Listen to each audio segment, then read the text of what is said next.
Hey guys, welcome back to the Bodhi Tree where enlightenment is guaranteed. How to improve my mock score? पिछले हफ्ते में probably the most asked question जो हमारे students ने उनसे आ रहा था. हमारे स्टूडेंट्स का हम लोग वीकली स्ट्रैटेजी सेशंस लेते हैं, 1-on-1 सेशंस लेते हैं, तो उनको पता रहता है. बट तुम्हारे लिए ये वीडियो बना है जो हमारे स्टूडेंट्स नहीं है. यू हैव टू अंडरस्टैंड कि सिर्फ मॉक्स देने से फ़ायदा नहीं होता है, हमें एनालिसिस भी करना है. उसके साथ ही साथ हम लोग बाकी के भी चीज़ें डिस्कस करेंगे कि मेरा स्कोर कम ही क्यों आ रहा है, बढ़ रहा क्यों नहीं है, बढ़ने के लिए क्या कर सकते हैं. ठीक है, सो एंड टू एंड सब डिस्कस होगा, तो एंड तक वीडियो देखिए. Before we move into the video, like always we have officially launch 2024 CET का हमारा बंडल, जो कि हमारा फ्लैगशिप कोर्स है, दैट इज़ सेज मोड. ठीक है, तो इसमें काफ़ी मेंटरिंग सेशंस है जो कि 1-on-1 भी होते हैं, ग्रुप में भी होते हैं. ठीक है, फिर there are lots of practice question, solve examples, topic test, mock test, there are concept videos, concept quizzes, you name it, सब है इसमें. ठीक है, हमारा फेवरेट बंडल भी है हमारा एज ए मोस्ट जो सब्सक्राइब बंडल है, दैट इज सेज मोड. ठीक है, सो whoever is appearing for 2024 CET, तुम्हारे दोस्त है, तुम्हारा भाई है, तुम्हारी बहन है, तुम्हारे बॉयफ्रेंड है, तुम्हारी गर्लफ्रेंड है, जो भी है. ठीक है, it's for everyone. But like always, before you subscribe या before you enrol in this particular bundle, check out the trial lessons, या जिसे कुछ लोग डेमो लेक्चर्स भी बोलते हैं. उसके सिवा एनरोल मत करो, that is frankly what we would suggest. क्योंकि तुम्हें लगा ट्रायल लेसन्स देखने के बाद कि यस मुझे समझ में आ रहा है, यस सर अच्छे से पढ़ा रहे, यस कि I am able to grasp everything very easily and I am able to solve the questions, I am able to do what is being asked, then only enrol. Alright, Agni Pariksha में हमेशा बोलता हूँ, you don't understand the importance. ये क्यों important है? क्योंकि मैं बोलता हूँ कि treat it as a mini mock. ठीक है, कि छोटी सी मॉक है, 20 क्वेश्चंस की, 30 क्वेश्चन की, एवरी संडे 2 to 3 PM होती है. और लास्ट जो संडे तब एक मेगा क्विज भी रखते हैं हम लोग, मतलब ये मिनी क्विज तो होगी पर मेगा क्विज भी होगी. Alright, last Sunday of every month, and you also get a chance to win money, तो वो तो बेटर ही है. ये मिनी मॉक की तरह ट्रीट करो, और इसमें जितने भी तुम्हारे स्ट्रैटेजीज या दिमाग में जो भी आ रहा है कि नहीं ये पहले करता हूँ, वो बाद में करता हूँ, आइट्रेशंस ट्राई करो, because this is CET level questions and इसमें जम्बल्ड पैटर्न जो CET फॉलो करती वही आता है. Let's jump into the video. सबसे इम्पोर्टेंट क्या है? ठीक है, how to improve my mock score के लिए सबसे इम्पोर्टेंट क्या है? तो MBA मतलब जब मैं JB में था तो ये हमारे सर थे, मोराडियन सर करके, तो he is known as the god of operations. तो what he used to say is कि what gets measured gets analysed and what gets analysed gets acted upon. तो हमें मेजर करना है, फिर उसे एनालाइज करना है, और फिर उस पर क्या एक्शन लेनी वो डिसाइड करना है. तो सबसे पहले हमें क्या करना है, अंडरस्टैंड कि मेरा स्कोर इम्प्रूव क्यों नहीं हो रहा है. ठीक है, हम लोग बाद में आएंगे कि इम्प्रूव कैसे करना है, पहले अंडरस्टैंड करते कि इम्प्रूव क्यों नहीं हो रहा है. सो सबसे पहली चीज़ तुम्हें करनी है वो अंडरस्टैंड करने के लिए, जो सबको पता है बट सब करते नहीं है. सबको पता है, एवरीवन नोज कि analysis is important, but I don't understand कि अभी भी लोग ऐसे कि अगर पूछा कि सर मेरा स्कोर इम्प्रूव नहीं हो रहा है, क्या करना चाहिए, मैं पूछता हूँ एनालिसिस किया है क्या?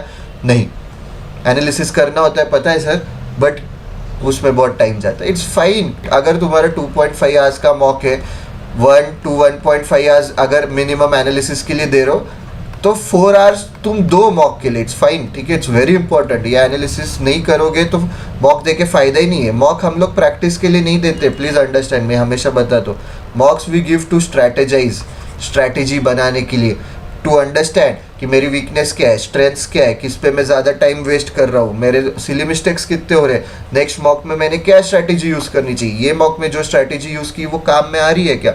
ये सब हम लोग एनालिसिस से करते हैं. तो एनालिसिस का हमारा यूट्यूब पे वीडियो देख लो, उसके डिस्क्रिप्शन बॉक्स में एक एनालिसिस शीट भी है, बहुत कॉम्प्रिहेंसिव है. उसमें टाइम जाएगा तुम्हारा 1 से 1.5 घंटा, बट इट्स वेरी इंपॉर्टेंट. उससे हमारे स्टूडेंट्स को फ़ायदा हुआ है. तो जब भी हम लोग 1-on-1 सेशंस लेते हैं तो स्टूडेंट्स डायरेक्टली उनका फिर वो एनालिसिस शीट ओपन करते हैं लास्ट फेजेस ऑफ प्रेप में, जब मॉक स्टार्ट हो रहे हैं, अभी एनालिसिस कर रहे हैं, अभी नेक्स्ट स्ट्रैटेजी क्या यूज़ करनी है, तो वो मैं वो शीट देख के बताता हूँ कि अभी ये गलतियाँ हो रही, ये इम्प्रूव करना है. तो वो शीट तुम प्लीज़ भरो और एनालाइज करो प्रॉपरली. एनालिसिस के बाद क्या समझेगा कि मेरे कंसेप्ट गैप्स है, या फिर मेरा स्पीड कम पड़ रहा है, या फिर मेरी एक्यूरेसी कम पड़ रही है. तो कंसेप्ट गैप है तो सिंपल है, वो पर्टिकुलर कंसेप्ट के वापस से फिर कंसेप्ट देखो क्या गलती हो रही है, सॉल्व एग्जांपल्स देखो समझ में आ रहा है क्या, और प्रैक्टिस करो क्वेश्चंस। सिमिलरली स्पीड के लिए भी सिंपल है, प्रैक्टिस। ठीक है, practice is most probably the answer to all your questions. कि जितना प्रैक्टिस करते रहो ना, जितने क्वेश्चंस तुम अलग अलग तुम्हारे नज़रों के नीचे से जाने देते हो, उतना तुम कॉन्फिडेंट होगे, उतना तुम्हें नया नहीं लगेगा। कुछ भी आया एग्जाम में, अरे ये तो मैंने सॉल्व किया है, अरे ये तो ऐसे करना है। इसलिए जितना प्रैक्टिस कर सकते हो करो। एक्यूरेसी मतलब कैलकुलेशन एरर हो रहे क्या, सिली मिस्टेक हो रही है क्या, ये सब ध्यान देते जाओ। कि अगर तुम्हें लग रहा है ना कि कैलकुलेशन एरर होता है मेरा जनरली, तो 1 या 2 सेकेंड उसके लिए एक्स्ट्रा देते जाओ एग्जाम में, it's fine. Accuracy is important. सिर्फ स्पीड के लिए जाओ और एक्यूरेसी पे कॉम्प्रोमाइज करो, नहीं चलेगा। या वाइज वर्सा, एक्यूरेसी के लिए जाओ स्पीड पे कॉम्प्रोमाइज करो, नहीं चलेगा। Right, we have 200 questions in CET, ये बहुत इंपॉर्टेंट है। 150 मिनट्स में 150 मिनट्स में करना है। I will discuss about strategies also. एक कुछ स्ट्रैटेजी आई है मार्केट में, कहाँ से आई है आई डोंट नो, उसको भी डिस्कस करेंगे। वो गलत है, वो जनरली अवॉइड करो। बहुत से मेंटर्स ट्यूटर्स बोलते हैं वो स्ट्रैटेजी फॉलो करने के लिए। आई फ्रैंकली या एकदम स्ट्रिक्टली मैं बोलूँगा कि वो मत फॉलो करो। मैं खुद जो स्ट्रैटेजी फॉलो करता हूँ वो हम लोग डिस्कस करेंगे। 4 पॉइंट स्ट्रैटेजी जिसे हम लोग बोलते हैं, हमारे स्टूडेंट्स वो फॉलो करके ड्रास्टिकली इम्प्रूव हुए, बट स्ट्रिक्टली फॉलो होनी चाहिए। तो वो स्ट्रैटेजी का बाद में आते हैं। ये तीनों चीज़ें हमें समझने कि कंसेप्ट गैप्स, स्पीड, एक्यूरेसी, कहाँ पे हमारी गलती हो रही है, उसके हिसाब से हम लोग इम्प्रूव करेंगे। अंडरस्टैंड दिस पॉइंट, क्यों इम्पॉर्टेंट है हमें समझना, क्योंकि उसके बेसिस पे फिर आगे की स्ट्रैटेजी हम लोग लगाएंगे कि अच्छा मेरा स्कोर इम्प्रूव क्यों नहीं हो रहा है, वो देखते हैं। स्टेप 1। स्टेप 2 क्या है कि तुम बोलोगे कि सर टाइम कम बचा है। नहीं, अगर तुमने टीबीटी मैट्रिक्स का वीडियो देखा है, उसमें जो quadrant 1 we have made the TBT matrix video for quads, LR and verbal, तीनों सेक्शंस के लिए। एब्स्ट्रैक्ट के लिए भी है, वो एलआर में इंक्लूड किया है। तो टीबीटी मैट्रिक्स में जो क्वाड्रेंट 1 एंड क्वाड्रेंट 2 के टॉपिक्स है, उसमें से कोई भी तुम्हारा वीकनेस नहीं हो सकता guys. You have to work on that. तुम्हें लगा कि नहीं मैंने ये छोड़ दिया, इस चलता है, इतने वीकनेस होगा तो कुछ फ़र्क नहीं पड़ता है, पड़ेगा। ठीक है, तो अगर तुम्हारे क्वाड्रेंट 1 एंड 2 में कोई वीकनेस है, वहाँ पे ही जेबी को बाय बाय करो, प्रोवाइडेड यू आर सेइंग कि नहीं मैं अभी वीकनेस पे काम नहीं करूँगा। तो ऐसा कुछ नहीं, करो काम वीकनेसेस पे, इट्स फाइन। ठीक है, तो टारगेट सेट करो कि मैं वीकनेस टॉपिक्स के लिए इतने ही टाइम दूंगा, बाकी के स्ट्रेंथ वाले जो टॉपिक्स है उसको इतना टाइम दूंगा, मॉक के लिए इतना, सेक्शनल के लिए इतना। वैसे टारगेट सेट करो। मैं टाइम टेबल बनाने नहीं बोल रहा हूँ, नोबडी फॉलोज टाइम टेबल। अभी मैंने आज कल के लिए टाइम टेबल बनाया, तो I can never, nobody can predict कल मेरा क्या मूड रहेगा। पर टारगेट सेट करो कि मैं 2 दिन में ये करूँगा, तो भले मैं कल ना करूँ पर परसों करूँ। वो टारगेट्स रहेंगे ना दिमाग में। टारगेट्स इसलिए काम करते गए, सेल्स टारगेट्स रहेंगे तुम्हारे पास, रेवेन्यू टारगेट्स, कुछ भी, हर जगह टारगेट्स होते हैं। तुम कॉर्पोरेट वर्ल्ड में जाओगे तो टारगेट्स रहने ही वाले। बीट कहाँ पे भी काम करो, तुम इन्वेस्टमेंट बैंकिंग में काम कर रहे हो या डोर टू डोर सेल्समैन हो, डज नॉट मैटर, टारगेट्स रहते हैं। तो अभी से टारगेट्स की आदत डालो। तो टारगेट, जैसे मैंने बोला कि वीक सेक्शंस को हमें टारगेट करना है। तो अभी वीक सेक्शंस भी कैसे, जनरली हम लोग, हर एक स्टूडेंट का अलग अलग होता है वीक सेक्शन या सेक्शन नहीं, टॉपिक्स। ठीक है, सेक्शन अगर एट दिस स्टेज वीक है तो बहुत प्रॉब्लम है। Beat even a small section like AR, इस सब पे फोकस करो, कुछ भी छोड़ो मत। लास्ट 2 ईयर्स से इट्स वेरी अनप्रेडिक्टेबल, किस पे भी क्वेश्चन आ रहे हैं, तो कुछ छोड़ो मत। अभी तुम्हें वीक टॉपिक्स ना जनरली 3 हिस्सों में मैं डिवाइड करने बोलता हूँ। तो इसका कॉम्प्रिहेंसिव मेथड है, कैसे वीक टॉपिक कैसे डिस्कस करते हैं, कैसे डिसाइड करते हैं कि ये वीक है ये नहीं है, वो सब। पर मैं एक छोटा सा ऐसे थंब रूल बताऊंगा, ठीक है, जेनेरिक बताऊंगा, तो तुम लोग कैसे डिसाइड कर सकते हो। ये हमने काफ़ी डिटेल में बाकी वीडियोस में डिस्कस भी किया है। तो what you have to do is, less than 45 second लग रहे कोई क्वेश्चन सॉल्व करने के लिए, स्टैंड अलोन क्वेश्चन के लिए, प्लस वो करेक्ट आ रहा है, let it be your strength. Strength column में डाल दो उसे। ऑलराइट, कोई भी टॉपिक, ठीक है, कोई भी टॉपिक जिससे ग्रेटर देन 45 सेकेंड लग रहे।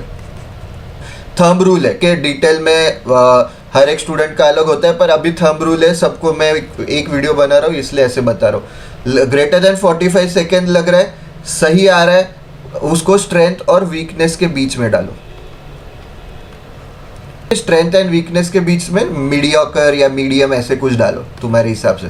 और जो भी टॉपिक्स है जिसको ग्रेटर देन 45 सेकेंड लग रहे पर गलत आ रहा है, या फिर लेस देन 45 सेकेंड लग रहे पर गलत आ रहा है, और गलत का रीज़न सिली मिस्टेक या अरे मेरा कैलकुलेशन एरर, वो नहीं होना चाहिए। कंसेप्ट ही पता नहीं था, I didn't know the concept, solve कैसे करना है समझा नहीं, कुछ तो किया मैंने, that would be a weakness.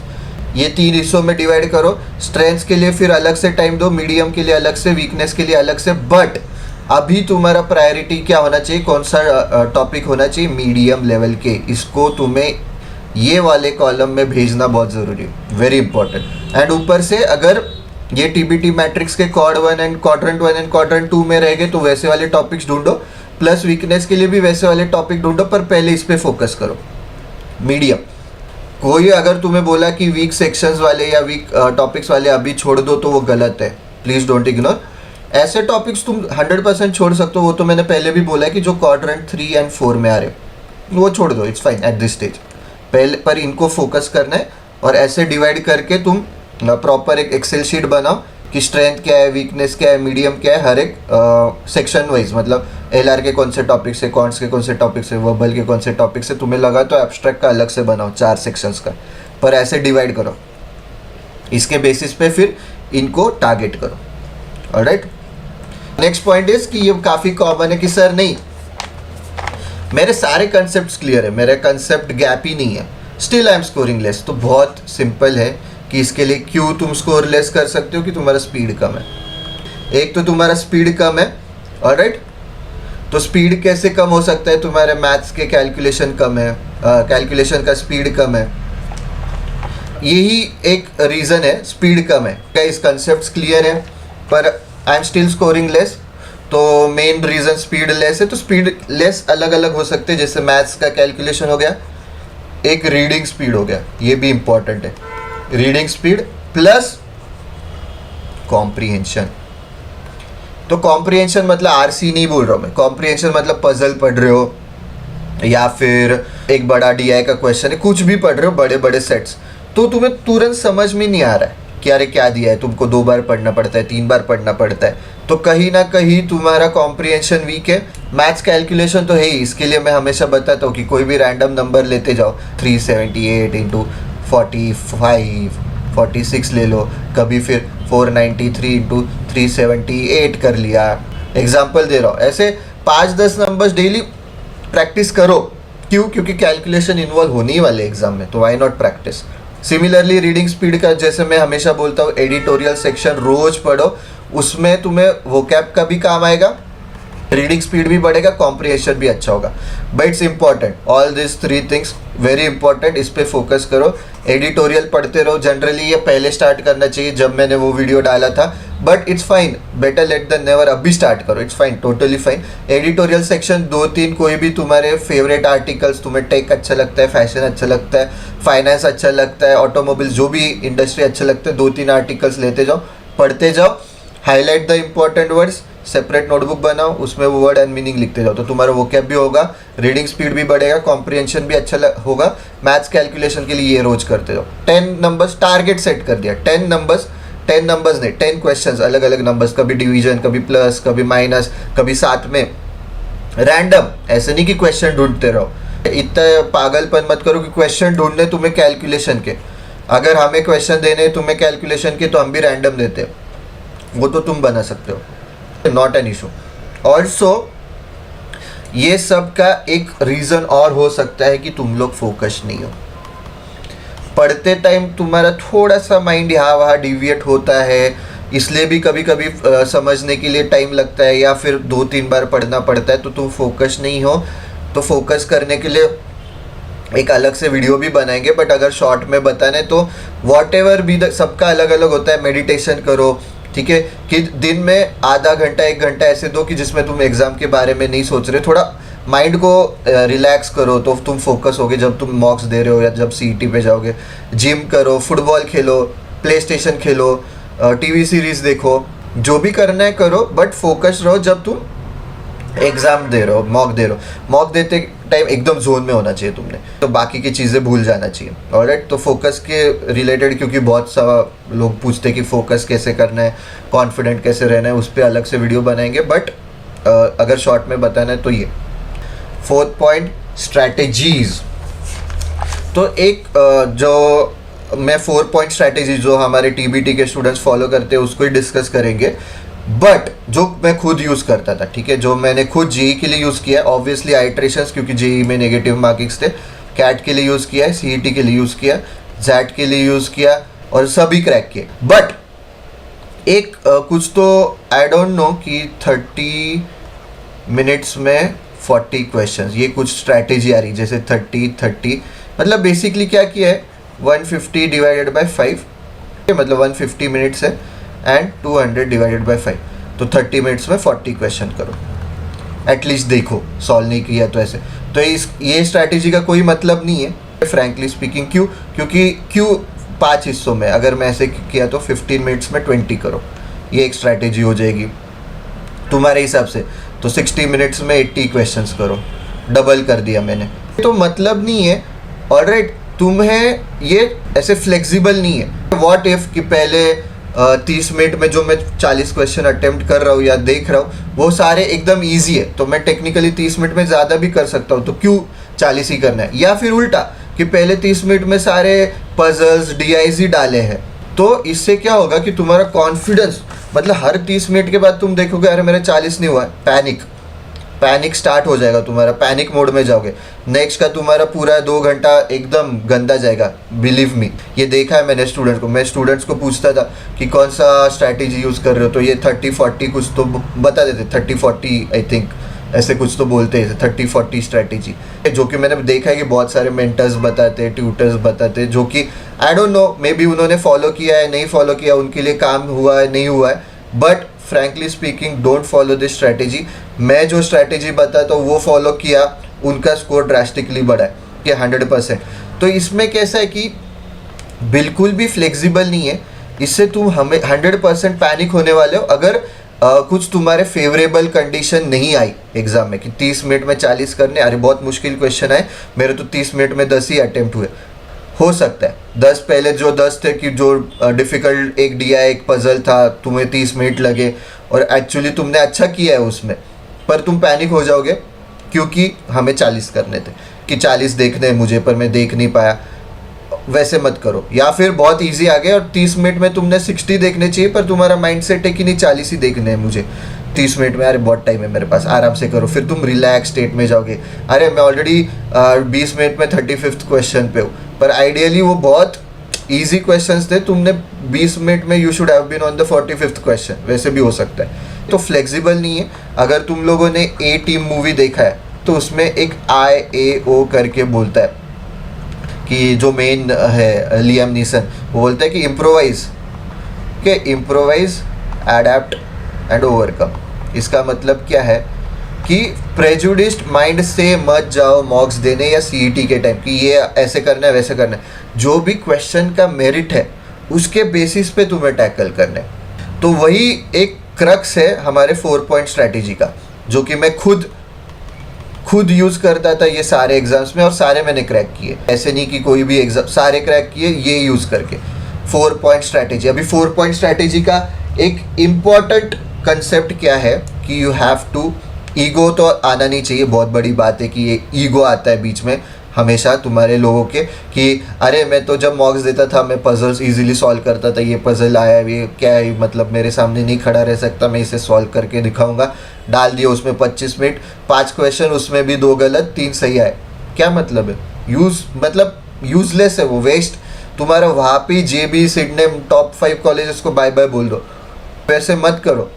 तो CET का जो पेपर है ना, you have to understand right from minute 1 to minute 150 you have to be focused. बीच में 5 मिनट नींद आई तो चलेगा, वो 5 मिनट जब नींद आ रही तब वैसे वाले क्वेश्चंस अटेम्प्ट करो कि जिससे मे बी कैलकुलेशन इंटेंसिव है तो कर रहे हो तो नींद जाएगी। अगर तुम RC लेने बैठे बीच में पढ़ने बैठे तो नींद आने वाली, तो वैसे मत करो, ईगो पे मत लो कुछ भी। तो वही है कि 4 पॉइंट में का एक इंपॉर्टेंट पॉइंट है, मूव ऑन करते जाओ। तुम्हें लगा कि ये क्वेश्चन मुश्किल है, mark for review next, mark for review next. 200 question है गाइस, 200 के 200 क्वेश्चन देखने।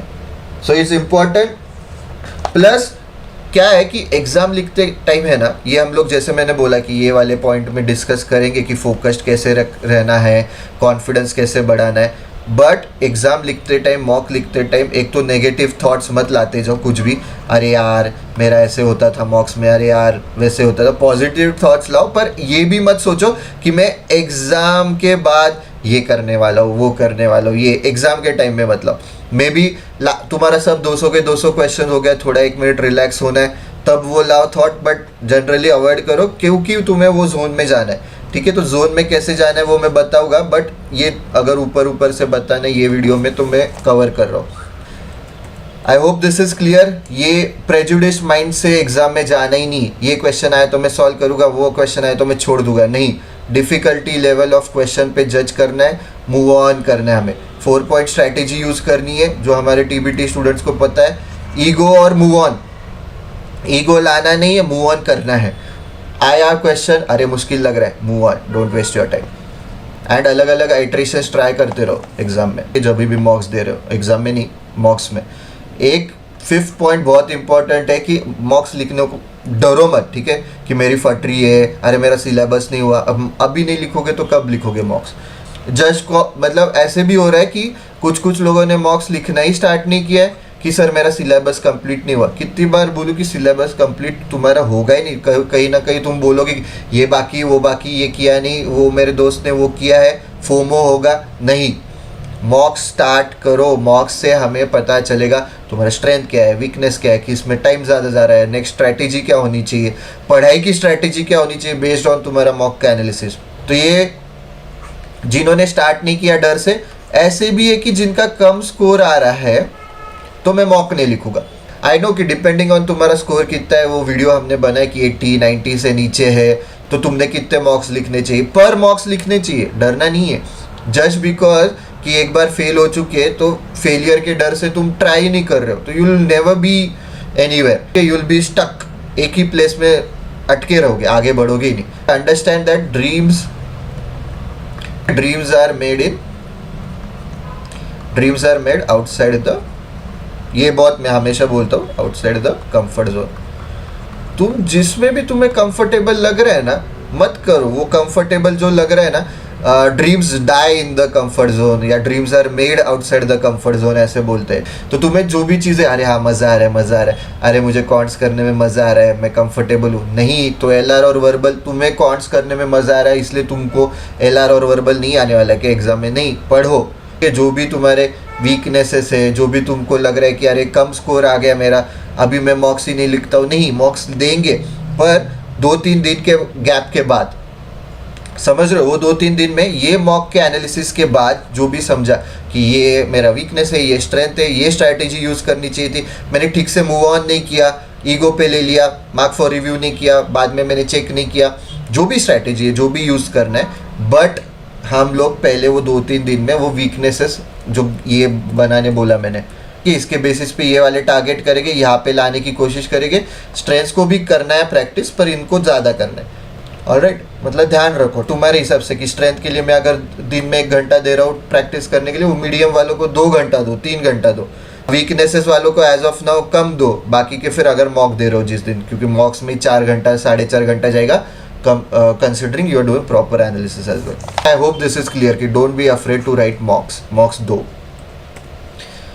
ये एक important है, ये मैं बहुत फॉलो करता था मेरे कैट के टाइम, कि मैंने रॉन्ग क्वेश्चंस की बुक नहीं बनाई थी। जनरली मैं स्टूडेंट्स को रिकमेंड करता हूँ कि सीईटी के लिए जो भी क्वेश्चंस तुम्हारे रॉन्ग आ रहे हैं उसकी एक अलग से बुक बनाओ।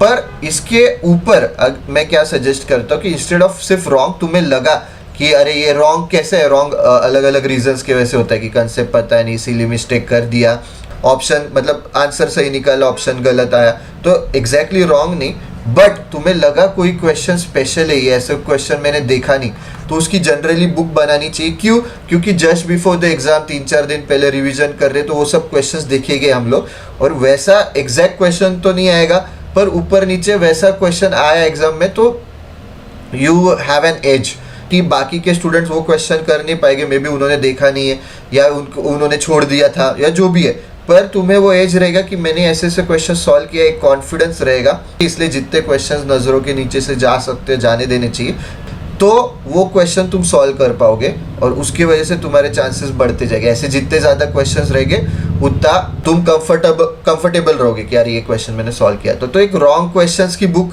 एट दिस स्टेज मत बनाओ, पर स्पेशल कोई लगा तुम्हें कि एक अलग ही क्वेश्चन है, ये कभी देखा नहीं है, या फिर मैं हमारे स्टूडेंट्स को हमेशा बोलता हूँ कि series, odd man out, analogies, input output, coding decoding के ऐसे कुछ नया लॉजिक लगा कि यार ये क्वेश्चन में ये ऐसा लॉजिक कभी मैंने सॉल्व नहीं किया है, एक अलग से LR की बुक बनाओ लॉजिक के लिए, सिर्फ लॉजिक। तो जब एग्जाम के पहले हम वो लॉजिक देखेंगे अलग अलग, अच्छा सीरीज में ऐसे भी होता है, बीच में TF में कुछ क्वेश्चंस आए थे 1 2 1, फिर था 2 7 0, एग्जाम्पल दे रहा हूँ। तो वो मतलब बहुत लोग डिफरेंस करके ट्राई कर रहे थे, बेसिकली सीरीज था, तो वो बहुत सिंपल स्ट्रेट फॉरवर्ड था कि इसको ऐड करना है, इसका टोटल 4 है, इसको ऐड करना है, इसका टोटल 9 है, आगे के नंबर का टोटल 16 था, आगे के नंबर का टोटल 25 था, तो हमें ऐसा नंबर चाहिए था जिसका टोटल 36 है। बहुत इजी था, स्क्वायर्स है। तो अब तुम्हें लगा कि यार ये लॉजिक मैंने कभी देखा नहीं, लिख लो बुक में। एग्जाम के पहले ऑब्वियसली ये पूरा सीरीज भी लिखना पड़ेगा, सिर्फ लॉजिक मत लिखो, मतलब तुम्हें आइडिया रहेगी कि अच्छा ऐसे नंबर्स थे, डिफरेंस नहीं देखना था हमें, even though the jumps are small, हमें डिफरेंस नहीं देखना था, हमें देखना था कि टोटल सम डिजिट्स की सम करने थे, तो वैसे भी लॉजिक रहता है, तो अलग अलग लिखते जाओ। और एक लास्ट पॉइंट कि हमेशा है ना, before moving on to the next mock strategy बनाते जाओ कि ये स्ट्रैटेजी में नेक्स्ट मॉक में यूज़ करने वाला है। इसलिए हम लोग बताते कि जितने भी स्ट्रैटेजीज यूज़ करने, अग्नि परीक्षा में यूज़ करो, सेक्शनल्स में यूज़ करो, before actually using in mock, तो तुम्हें एक प्रैक्टिस भी हो जाएगी, अच्छा ऐसे किया तो ऐसे हो रहा है, तो मॉक में मैं वैसे करूँगा। तो मॉक्स में भी आइट्रेशन करने, पर अभी धीरे धीरे हम लोग एक स्टेज पे आएंगे कि अभी लास्ट के 2-3 मॉक्स ही देने हमें, उसमें फाइनल स्ट्रैटेजी यूज़ करनी गाइज, उसमें फिर आइट्रेशंस नहीं करने। ऑलराइट गाइज, ये वीडियो के लिए इतना ही। If you have like the video, don't forget to click on the like button. So before signing off, जो बोधी विजन शीट है तुम्हारे रिवीजन के लिए, वो डिस्क्रिप्शन बॉक्स में लिंक रहेगा, फॉलो इट। तुम्हारा पूरा रिवीजन हो जाएगा, तुमने कोई टॉपिक छोड़ा है तो एटलीस्ट इसमें से तो भी करो। तो क्रैश कोर्स लॉन्च किया है हमने ऑफिशियली, तो basically this is for people की जिन्होंने अभी प्रेप स्टार्ट किया है, या 20% ही हुआ है, 30% हुआ है, बाकी का मुझे फास्ट करना है उनके लिए, या फिर जिनको रिवीजन करना है, रिवीजन भी फास्ट होगी इससे। Hyper boost is for people जिनका स्कोर स्टैग्नेंट आया है। ये एट दिस स्टेज ये तुम्हारे लिए इंपॉर्टेंट है। इसमें हम लोग हमारी 4 पॉइंट स्ट्रैटेजी कैसे यूज करनी है, स्ट्रैटेजी तो बता देंगे, स्ट्रैटेजी का कोई ऐसे मतलब नहीं, पर वो इम्प्लीमेंट कैसे करनी है हर एक स्टूडेंट के लिए अलग अलग होता है, तो that is important.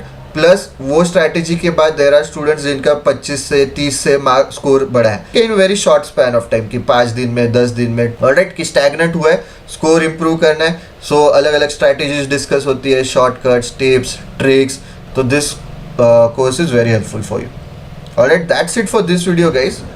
Telegram channel and group like always मैं बताता हूँ तुम्हें ज्वाइन करो, क्योंकि वहाँ पे हम लोग डेली वोकैब शीट डालते हैं, कि एटलीस्ट तुम लोग वहाँ पे डेली क्वेश्चंस भी डालते, क्वेश्चंस नहीं तो एटलीस्ट वोकैब शीट तो भी फॉलो करो, कि वर्बल अच्छा हो जाएगा तुम्हारा, ईडीएम्स, फ्रेजेस, अलग अलग वर्ड्स, तो it will be very helpful for you.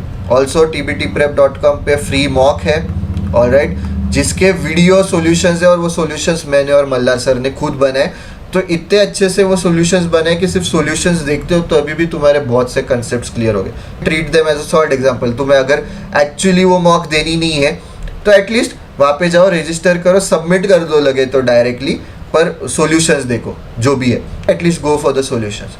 Alright guys, that's it for this video. See you in the next video. Best of luck guys. अभी पूरा फोकस CET पे होना चाहिए। If you have like the video, don't forget to click on the like button, share करो, subscribe to the channel for more such content, and as always ask your doubts in the comment section. कुछ भी doubt हो, ask them in the comment section, या फिर बताओ कि next video किस पे होना चाहिए, क्या तुम्हें लग रहा है कि अभी किस में हेल्प होनी चाहिए। We are there to help you, you just ask for help, don't be afraid to ask for help, it's fine, we are here to help you. Alright, that's it for this video guys, see you in the next video.